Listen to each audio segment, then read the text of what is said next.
دیکھیں مشکل ہوگا یقین کرنا, لیکن ٹیڈ کروز جو ہیں انہوں نے 26%, بہت ہی ٹرانسپیرنٹ سسٹم ہے. ڈونلڈ ٹرمپ جذباتی ہو رہے ہوں گے, لیکن یہ خیر آنے والے وقت سے پتہ چلے گا کہ کوئی ایسی چیز, کوئی ارریگولیرٹیز وہاں پہ ہوئی بھی ہیں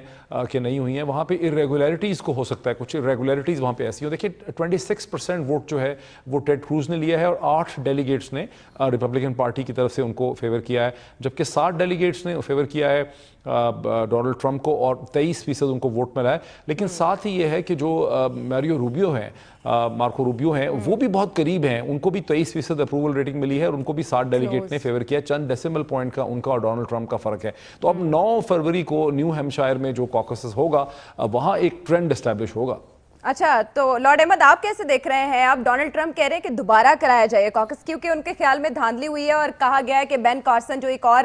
کینڈیڈیٹ ہیں وہ الگ ہو گئے ہیں, جھوٹ بولا گیا ہے, اگرچہ اس پہ معافی مانگ لی گئی ہے ٹیڈ کروز کے حامیوں کی جانب سے. عائشہ, میں آپ کو یاد کروانا چاہتا ہوں کہ لاسٹ پروگرام میں اس سے پہلے جب میں نے کہا تھا کہ ڈونلڈ ٹرمپ جو ہے وہ جیتیں گے نہیں, لیکن لاسٹ ٹائم آپ نے ان کی جو پاپولیرٹی ہے وہ مجھے یاد کروا کے مجھ سے کنفیس کروایا تھا کہ میں غلط تھا.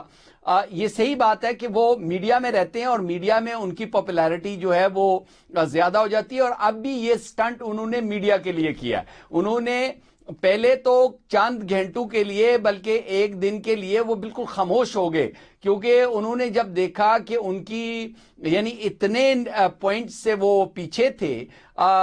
وہ ٹیڈ کروز سے, تو وہ ایکچولی اس بات کو دوبارہ اپنی پاپولیرٹی بڑھانے کے لیے انہوں نے پھر ٹویٹ کیا آفیشیل ٹویٹ سے, اور وہ کہا جی کہ یہ چیٹ کیا گیا, کیونکہ انہوں نے یہ امپریشن دی کہ ایک کینڈیڈیٹ جو ہے وہ واپس چلے گیا اپنی سٹیٹ میں, اور لوگوں نے پھر یہ سوچا کہ وہ ودرو ہو گئے ہیں, اور جس کی وجہ سے ان کو یہ سپورٹ جو ہے وہ ٹیڈ کروز کو ملی, اور ان کو جو ہے وہ کم ملی. لیکن لارڈ احمد گزشتہ ہفتے آپ نے ایک اور بھی کنفیشن کیا تھا والنٹریلی, وہ عائشہ نے نہیں کروایا تھا آپ سے. آپ نے خود یہ کہا تھا کہ ڈونلڈ ٹرمپ نے یہ ثابت کر دیا ہے کہ وہ عوام کی نبض پہ اور میڈیا پہ ان کو ہینڈل کرنا آتا ہے, اور جس طرح سے وہ میڈیا میں اپنے آپ کو ایونٹ ٹو ری انوینٹ کرتے رہتے ہیں. مجھے بھی اب شک ہونے لگ گیا کہ کہیں وہ جیتنا نہیں ریپبلکن نامینیشن. یہ آپ نے خود ہی کیا تھا, والنٹری کنفیشن تھا یہ آپ کا. بالکل نہیں, وہ بالکل صحیح ہے. اور دیکھیں نا اب کیا ہے کہ جو آرٹ ہے کوئی بھی چیز جیتنے کا وہ یہی ہے کہ میڈیا میں ان رہیں, اور جب دوسرے جو ہیں یعنی ٹیڈ کروز وہ جیت بھی گئے ہیں, اور ان کے ساتھ ساتھ مارکو روبیو جو ہیں روبیو وہ ان کی بھی سملر جو ہے وہ پاپولیرٹی تھی, لیکن اس کے باوجود وہ میڈیا میں نہیں آئے. لیکن ڈونلڈ ٹرمپ جو ہے وہ دوبارہ میڈیا میں آ گئے ہیں, اور وہ یہ گیم ہی ایسی ہے, چاہے وہ نیو ہیمپشائر میں جائیں, چاہے وہ ساؤتھ کیرولائنا میں جائیں, چاہے وہ آخری جو فائنل ان کے کنونشنز ہو, آپ دیکھیں گے کہ ہر بار یہ کوئی نہ کوئی, جس طرح میں نے کہا تھا کہ یا تو کوئی آؤٹریجس ریمارک کریں گے, یا میڈیا میں ان رہنے کے لیے لوگوں میں انٹرسٹ. دیکھیں انہوں نے اس قسم کی وہاں پہ کمپلین کی کہ لوگ جو ہیں they are not giving me credit, کہ میں پیسہ اپنا خرچ کر رہا ہوں اور میں کسی سے یہ فنڈ ریزنگ کر کے یہ نہیں کر رہا ہوں, لیکن مجھے کریڈٹ جو ہے وہ ایکسٹرا دیا جائے کیونکہ میں اپنے پیسے سے یہ کیمپین چلا رہا ہوں اور میں یہ جیتنے کے لیے چلا رہا ہوں. تو میرے خیال میں ان کی میڈیا ٹیم جو ہے وہ بڑی سٹرونگ ہے. اچھا لارڈ احمد, آپ کو لگتا ہے انہوں نے کہا ہے کہ یہ جیت جو ہے سٹولن ہے, یہ انہوں نے کمائی نہیں ہے, ابھی ٹویٹر پر وہ یہ بات کر رہے ہیں, وہاں پر بھی آپ کو لگتا ہے سمپیتھی ووٹ مل جاتا ہے اس طرح سے؟ سمپتھی ووٹ تو ہوتا ہے, کہیں بھی ہوتا ہے کہ جب لوگ سمجھتے ہیں کہ بھئی یہ کم از کم سٹریٹ ٹاکر ہے, دوسرے جو ہیں وہ سوچ کے بات کرتے ہیں, سوچ کے بات کرنے والا جو ہے وہ شاید سچ نہیں بول رہا, کیونکہ یہ ہر چیز جو ہے وہ جس طرح عام لوگ فیل کرتے ہیں وہی. دیکھیں نا, یعنی میں نے پچھلی بار بھی یہی کہا تھا اور بار بار یہ کہتا ہوں کہ جو rise of nationalism, rise of right wing, یہ ہر جگہ پہ یورپ کے اندر بھی اور یونائٹڈ اسٹیٹس آف امریکہ کے بھی اندر بھی ہے. اور جس طرح فارمر پریزیڈنٹ جنہوں نے ریسنٹلی انٹرویو میں کہا کہ آج کل یہ پیسے کی گیم ہو گئی ہے, اور یہ یعنی اگر $1 بلین سے پریزیڈنٹ اوباما جیتے ہیں, اب $2 بلین کی گیم ہو گئی ہے. $2 بلین کہاں سے کون فنڈ ریز کرے گا, کون اس کو, اگر آپ نے الیکشن جیتنا ہے تو جس کے پاس زیادہ پیسہ ہوگا وہی جیت سکے گا.